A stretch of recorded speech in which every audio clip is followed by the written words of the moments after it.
there's levels to the game of business and leadership. And one of the pinnacles is being a leader of other leaders. You're one of those people, so am I. So what is the DNA of being someone who leads other leaders?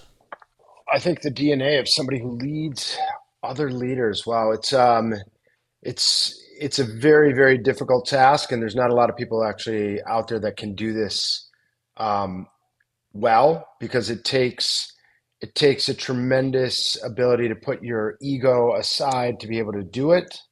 Um, you have to be really a student of whatever it is, the industry that you're in, particularly because in order to lead other people, especially high performers, you have to essentially you got to try to position yourself as being the smartest person in the room.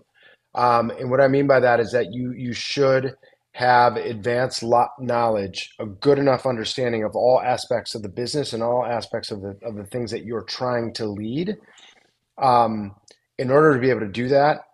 And so, that requires a tremendous amount of commitment to studying your industry, studying your people, having great empathy, and also this idea or this concept of um, not trying to bring too much authority into the picture, because you're essentially going to create some conflict there, because strong leaders certainly don't want to be micromanaged.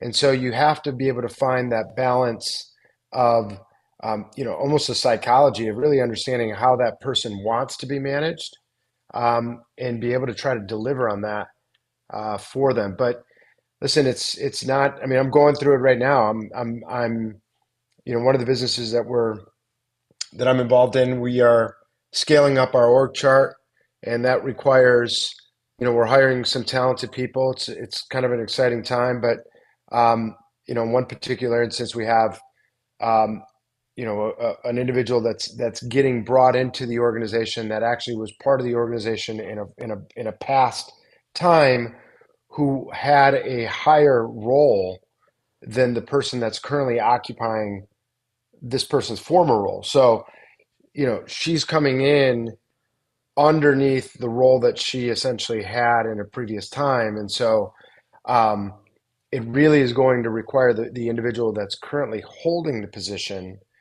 to make sure that he's on his P's and Q's, and that he's really pushing the envelope in order to be able to create a space, a healthy, productive space for this other person to come into the organization, and for them to feel, to create a non-threatening type of environment. So, not an easy thing to do. It requires some advanced level leadership in order to be able to sit at a table and lead other leaders.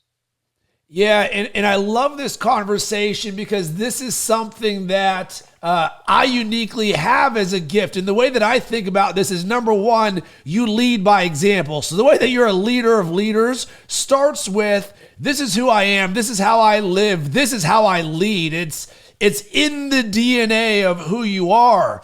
Number two becomes greater good for all. So I like what you said about commitment and being the smartest person in the room, but being the smartest person in the room doesn't mean that I necessarily know everything, because part of this is going to be being proactive, being engaging, but being open to things. I also think there's an element of vulnerability to this. So as a leader, I know that by no means am I perfect, and I'm willing to share this in a way that many people likely aren't.